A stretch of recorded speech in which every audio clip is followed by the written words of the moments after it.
toutes et à tous et merci de nous rejoindre pour cette édition de ce 18 juin 2026. Au sommet, en République démocratique du Congo, les attaques des rebelles ADF connaissent une forte recrudescence. La ville de Beni, relativement épargnée ces dernières années, est de nouveau visée. Au Royaume-Uni, une élection législative partielle à haut risque pourrait fragiliser davantage le Premier ministre Keir Starmer. En France, un rapport dénonce des amendes discriminatoires qui toucheraient particulièrement des jeunes perçus comme noirs ou arabes. Enfin, les États-Unis et l'Iran confirment la signature d'un protocole d'accord ouvrant la voie à la fin du conflit et à de nouvelles négociations sur le nucléaire iranien. On démarre ce journal en République démocratique du Congo.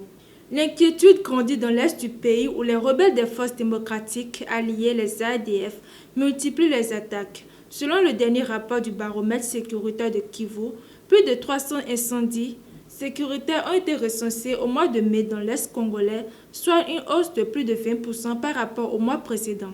Le groupe armé est tenu responsable de la mort d'au moins 180 civils en un mois. Faire marquant, les combattants ont mené plusieurs incursions dans la ville de Beni, une zone qui n'avait plus été directement visée depuis 2023. Face à cette recrudescence des violences, le gouvernement congolais affirme avoir renforcé son dispositif militaire en coordination avec l'armée ougandaise dans le cadre des opérations conjointes contre les groupes armés. Direction maintenant l'Europe. En France, plusieurs organisations de défense des droits humains dénoncent ce qu'elles qualifient d'amendes discriminatoires. Dans un rapport publié le 17 juin 2026, Human Rights Watch et plusieurs associations affirment que certaines amendes destinées à sanctionner les atteintes à la tranquillité publique visent de manière disproportionnée les jeunes issus des quartiers populaires, notamment ceux perçus comme noirs ou arabes.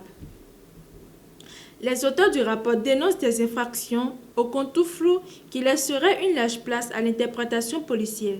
Selon les associations, ces sanctions peuvent entraîner un endettement important pour les familles concernées et avoir des conséquences psychologiques lourdes sur les jeunes verbalisés.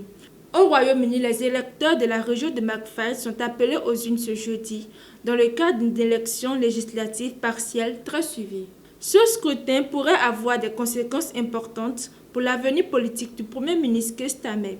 L'ancien ministre et populaire maire du Grand Manchester, Andy Burnham, espère retrouver un siège au Parlement et apparaît comme un potentiel rival pour la direction du Parti travailliste.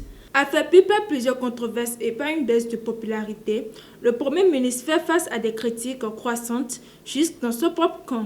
Les résultats de cette élection sont attendus cette nuit. Nous terminons cette édition au Moyen-Orient. L'Iran et les États-Unis ont confirmé la signature d'un protocole d'accord destiné à mettre fin au conflit qui les oppose depuis plusieurs mois. Le texte prévoit notamment l'ouverture des négociations sur le programme nucléaire iranien et la dilution des stocks d'uranium enrichi sous la supervision de l'Agence internationale de l'énergie atomique. En contrepartie, Washington s'engage à suspendre plusieurs sanctions économiques visant Téhéran. L'accord prévoit également la réouverture complète de la navigation dans le détroit stratégique d'Ormuz dans un délai de 30 jours.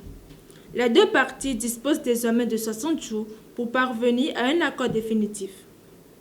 Cette avancée diplomatique est accueillie avec prudence par la communauté internationale après plusieurs mois de tensions militaires ayant fortement perturbé l'économie mondiale. Nous sommes à la fin de cette édition. Merci de nous avoir suivis et à très bientôt.